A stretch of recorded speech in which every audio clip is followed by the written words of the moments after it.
Salam sejahtera Malaysia, terima kasih kerana menonton video-video dalam channel ini. Sebelum kita mula, jangan lupa untuk tekan tombol subscribe, share, like, dan komen. Let's go! Salam sejahtera dan selamat malam kepada semua pendengar. Berita seterusnya, pembelaan Rosmah dalam kes rasuah hanya penafian semata-mata. Kuala Lumpur, pembelaan Datin Sri Rosmah Mansor dalam perbicaraan kes rasuahnya membabitkan projek tenaga solar untuk 369 sekolah luar bandar di Sarawak adalah penafian semata-mata dan gagal menimbulkan keraguan dalam kes itu, kata pihak pendakwaan. Pihak pendakwaan berkata, mereka telah membuktikan kes terhadap ketiga-tiga pertuduhan melampaui keraguan munasabah terhadap Rosmah yang merupakan isteri kepada bekas Perdana Menteri Datuk Seri Najib Tun Razak. Kes pembelaan boleh diringkaskan seperti berikut bahawa tertuduh Rosmah adalah mangsa kepada konspirasi yang telah menyebabkan beliau didakwa dan dalang sebenar adalah Datuk Rizal Mansor, Datuk Seri Madzir Khalid, Tan Sri Madinah Muhammad, Datuk Sri Alisa Ahmad, Rayyan Razwil Abdullah dan Saidi Abang Samsudin yang merupakan saksi pendakwaan yang memberi keterangan terhadap Rosmah. Kenyataan saksi Rosmah dan keterangannya semasa pemeriksaan semula terdiri daripada kritikan tajam dan pedas terhadap peguam yang mengetuai pendakwaan dan saksi-saksi di atas, kata pihak pendakwaan dalam penghujaan bertulis yang difailkan di Mahkamah Tinggi.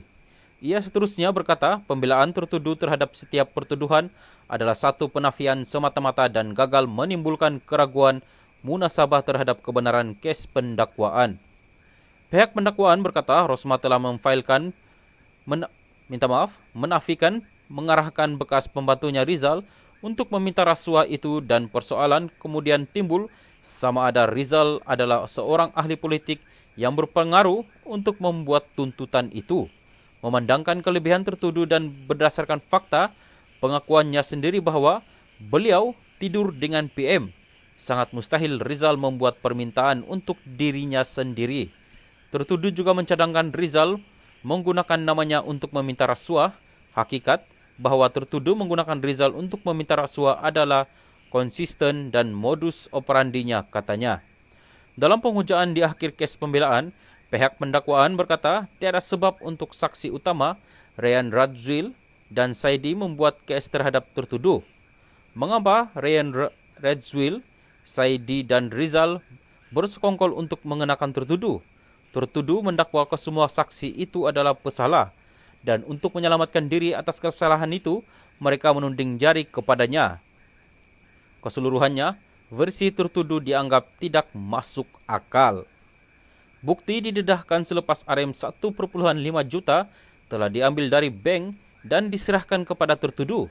Gambaran daripada kejadian itu seperti yang diterangkan oleh Saidi mematahkan sebarang cadangan bahawa beliau sengaja membuat cerita untuk melibatkan tertuduh, kata pendakwaan sambil menembak ia telah membuktikan tuduhan meminta melampaui keraguan yang munasabah.